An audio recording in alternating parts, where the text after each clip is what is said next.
spectacular concert planned for November will involve nearly 2,000 students from more than 60 schools throughout the state. Rolf Harris will fly in from the United Kingdom to host the show for an expected audience of more than 9,000. Last year, a similar spectacular was held, but according to organiser Mary Lopez, this year's is bigger and better, and organisation has been lengthy. What was involved initially was that I put together the themes, contacted the schools and said, well, do you want to be in it? And they applied. We auditioned items, and before I did that though, I selected people to be in charge of the various aspects of the show, like dance, movement, choirs and so on. Newcastle High School is the only one in the Hunter region to take part in the spectacular, and they'll be playing a major role in the overall success of the show. Newcastle's got a terrific dance group, and they're doing two segments. They're in the film segment, which is they're doing Busby Berkeley Parade to Lullaby Broadway, and in the three-ring circus they actually form a carousel, one of the rings.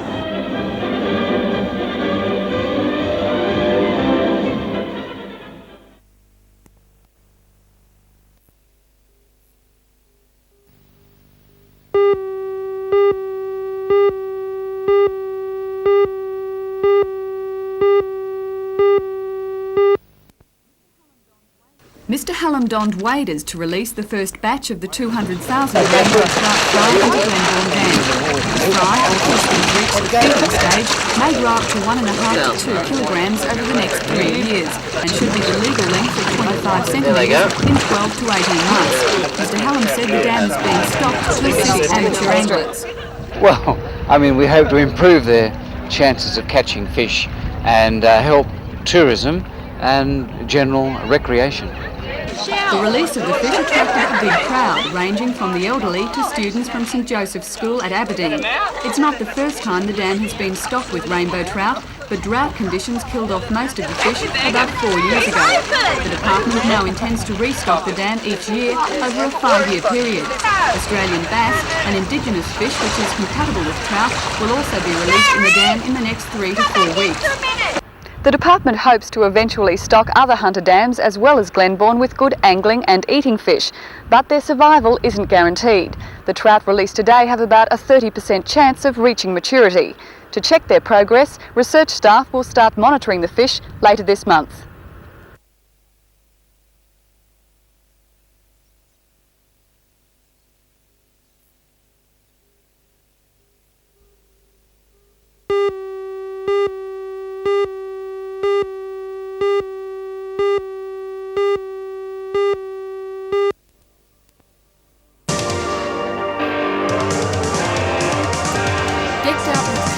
Blankets, cards and the ever-popular Monopoly set, these young fans weren't going to miss out on tickets to see their favourite band. Dire Straits will give 4 concerts at the Sydney Entertainment Centre early next year, and organisers are expecting full houses for the shows. Tickets at $24.20 each will be sold at Newcastle's Mitchell Bass outlet from 9 o'clock this morning, and they're expected to go like hotcakes. So why the appeal? Oh, they're just a really easy listening type of band, very relaxing type of music. I just enjoy it a lot. What about the price? Do you think that's pretty reasonable? Very reasonable. Considering In Excess was $19 a ticket a while ago, what is it, $24.20? It's very reasonable. Money for nothing and your chicks for free. I think musically they're almost perfect, and I think that they have melody and also beautiful rhythm, and their guitar solos are just Little finger, baby, get a blister on your thumb. We got to install microwave ovens, custom kitchen delivery. The Dire Straits concert set for March next year is sure to be a success if the audience is packed with devoted followers like these ones.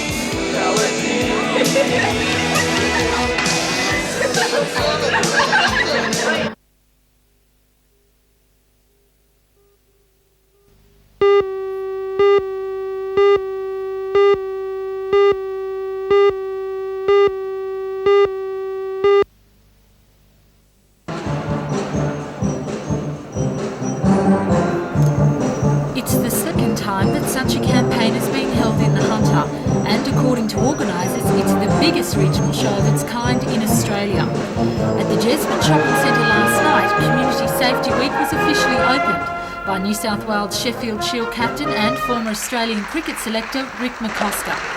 As well as safety displays, the New South Wales ambulance conducted a simulated rescue on an injured person, showing onlookers the correct first aid treatment. And NBN's Big Dog helped to remind the younger ones about the importance of bike safety on the roads. The message for the week is awareness in all aspects of safety in the community. Regional Manager of the National Safety Council, Jerry Diarcy, believes there's a lot the community can learn, and his statistics back him up. We know, for instance, that there are 2 children in 10 adults that die each day in Australia due to accidents. That's accidents in the home, on the roads. And so it's a huge problem, let alone the pain and suffering. It's an enormous cost to the community. So we believe in this region that if we can reduce accidents, we will also make this a safer place to live, which must encourage more people to come here. It's a benefit to the whole community. That's our goal in Newcastle and the Hunter Valley at the moment.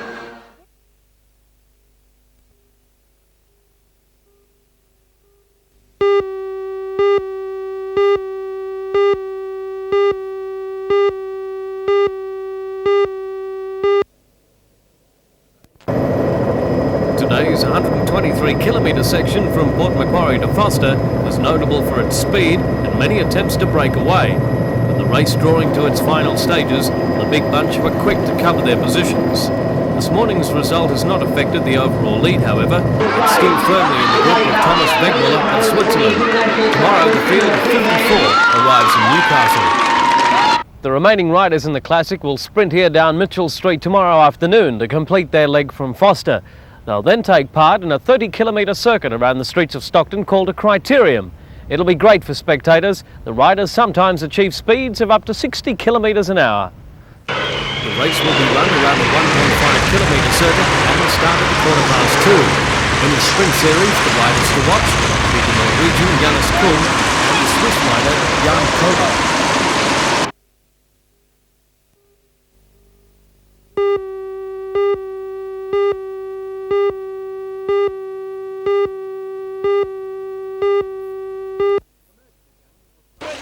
Imagine a game that looks something like a combination of ice hockey, gridiron and basketball played on water. Well, if you can, it might be fairly similar to the sport of canoe polo. The sport was developed in England nearly 15 years ago, and since then it has been taken up to varying degrees worldwide. This weekend at the Charlestown Pool, they're hosting the 7th New South Wales Canoe Polo State Championships. 18 teams are involved, and with team names like Cobblers, the Leftovers, the Misfits, the Wombats and the Mean Mothers, just how serious the participants are may be questioned by someone who hasn't seen the action. But the game is certainly tough and exciting. The state championships wind up tomorrow.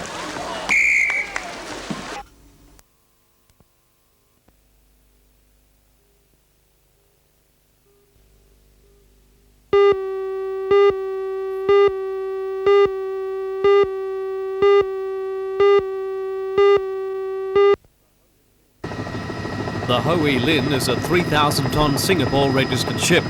The captain sent out a mayday at 2:30 this afternoon when the cargo of timber started to shift in the high seas. The distressed captain claimed his ship was sinking. The dramatic rescue took place about 10 kilometres due east of the mouth of Newcastle Harbour. Winds gusted to 90 kilometres an hour and the swell caused the ship to roll alarmingly. HMAS Perth, which was taking part in the Coral Sea exercises nearby, was diverted to help. A covered rescue dinghy was launched from the frigate and floated by a line to the Hui Lin. A second dinghy was then launched by the Navy with 2 wetsuit-clad sailors aboard. Polair, the Westpac rescue helicopter, a National Safety Council helicopter and the NBN helicopter kept up constant surveillance. The crew of the troubled ship was transferred to the covered life raft, which was then towed to Police Launch Doyle.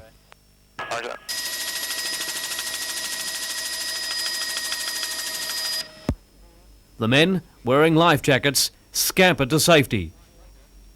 By 3:45, all had been accounted for. A short time later, The crew were brought into the safety of Newcastle Harbour, where a fleet of ambulances ferried them to hospital for observation and medical attention. A Newcastle tug has left to move the Hoey Lynn out of the shipping lanes before any attempt is made to salvage her. Right.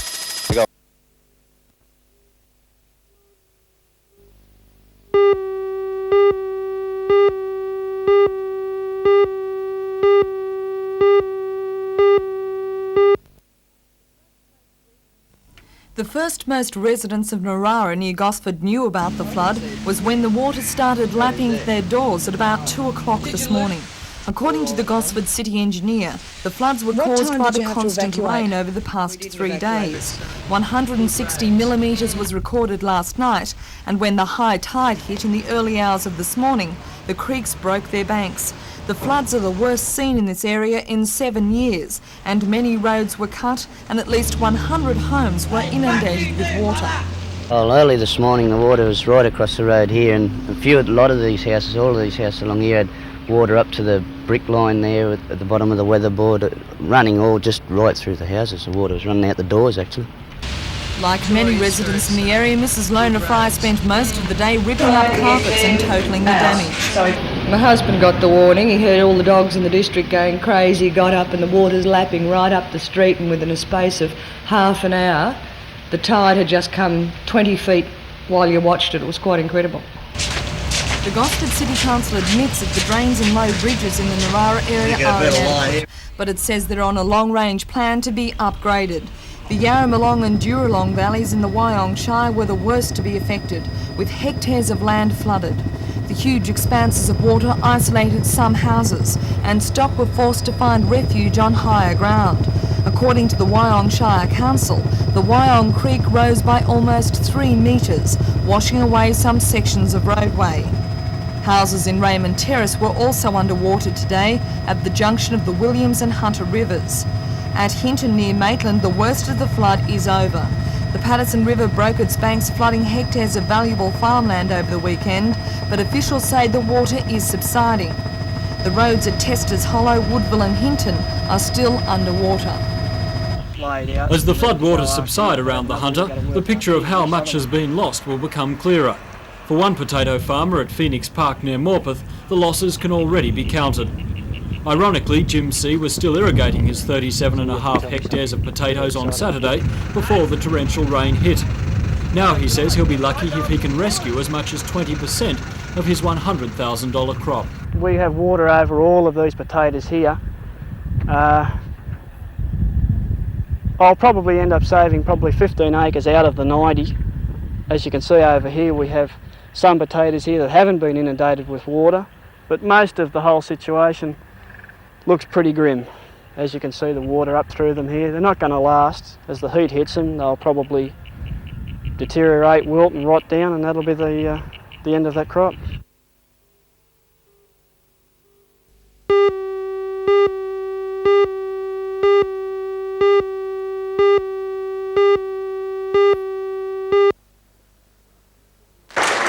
When 16-year-old swimmer Donna Proctor went forward to accept her sporting blue, it was a stark reminder that this state champion is still just a schoolgirl, and a rather slightly built one at that.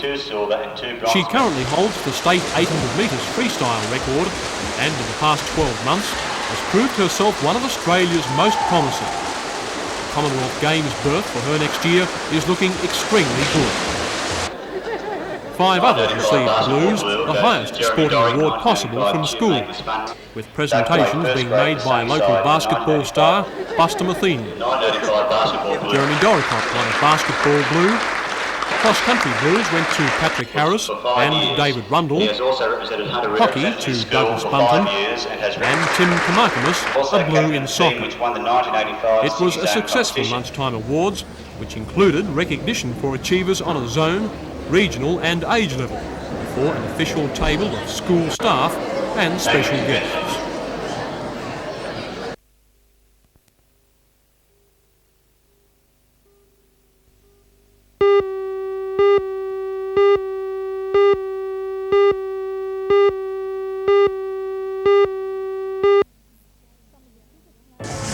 Some of the biggest names in Australian theatre have arrived in Newcastle for a show that's been acclaimed the Comedy of the Year.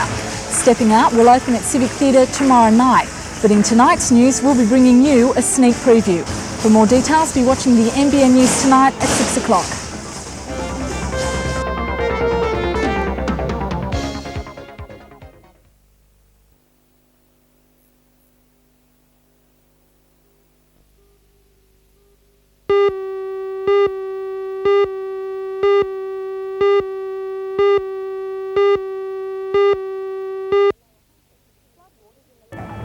Floodwaters in the Lower Hunter continue to ease today, but in their wake, debris, including whole trees, have been washed into Newcastle Harbour. Newcastle Water Police have issued a warning to small craft operators to beware of these hazards. I'm Helen Hughes. I'll have a full report on conditions in the region in NBN's Hour of News tonight at 6.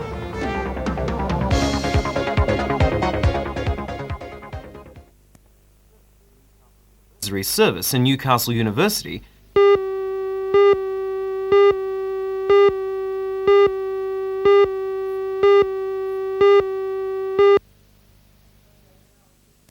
Okay, now you can 25 people were on hand use a at the diagram Health to Centre illustrate in this. Newcastle last night for the seminar. Titled What Parents Need to Know About Drugs, the 3-week course is a first in Newcastle. And so It's been with drugs, organised the by the first Hunter Drug cigarette you Advisory have, Service the in first Newcastle shot of University heroin wears and is based on a largely comes down identical in your program body. run with You great release success the in drug to Sydney. maintain The seminar healthy discusses weight. parental and teenage attitudes to drugs, also, details drug doesn't dependence and the sort of effects of various self-fulfilling drugs, prophecy that and suggests ways parents can stop or prevent their children using drugs. According to organisers, parents have been asking for this kind of information. There have been a number of times when I've had the opportunity to speak to parent groups at high schools around the place. And when I've been speaking to those groups, parents have consistently asked me about marijuana and heroin and the real hard problem drugs. And it became very obvious to me then that it was necessary to talk at some length about what were really problem drugs, what is the drug issue in perspective. And so this is why this course has come about. Because of the demand for the seminar, organisers are planning to run it again later this year. For this course, and if you can just ramble along those lines, you know, just sort of saying rhubarb, fear of the unknown, that sort of thing. Any other?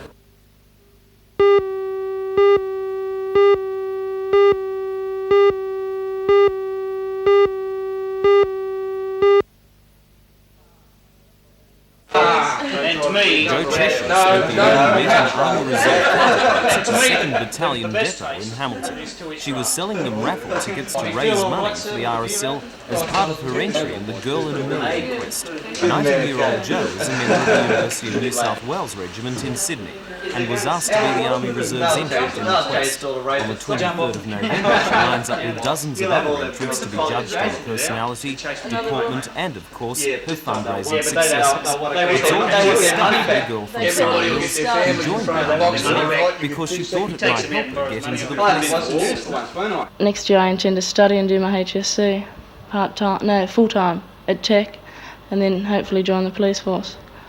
You've obviously got an interest in social welfare. Yeah, I intend to study welfare as well and see if I can get into that aspect of the police force, looking after teenagers mainly. What do you think your chances are of winning the quest? As good as anybody else's.